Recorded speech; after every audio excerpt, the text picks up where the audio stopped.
بصوا يا جماعه، السردين ده انا عملته على طريقتي.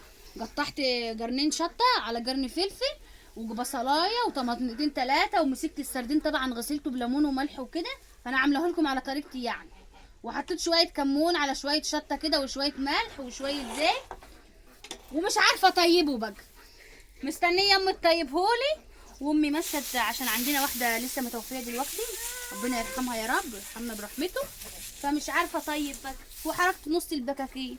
الحصه دلوقتي اني حشو السمك ده ازاي، حشوه ازاي، انا مش عارفه حشو ازاي، ولا عارفه اطيب ولا عارفه اشوي ولا عارفه اشد شاروجه حتى خالص.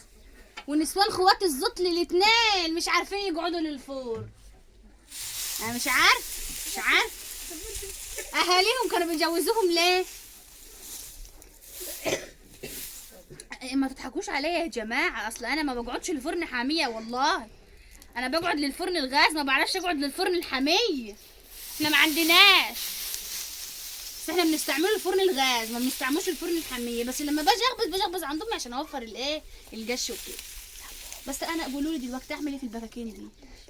الانبوبه غاليه، الانبوبه غاليه خالص. قولوا لي اعمل ايه في البكاكين المحروقه دي؟ ارميها للبط، ارميها للبط وياكلها، ارميها للبط من غير ما تشوف، ارميها له يا اختي. والنسوان خواتي مش عارفين يجوا يعملوا. امي، والمشكله ان البكاكين دي رايحه لاخت اسكندريه. ربنا يديك الصحه يا رب يا ربنا يديك الصحه يا رب. انا مش عارفه من غير امي اعمل ايه، مش عارفه. قولوا لي يا جماعه، طب بصوا يا جماعه، هو كده طاب ولا لسه شويه؟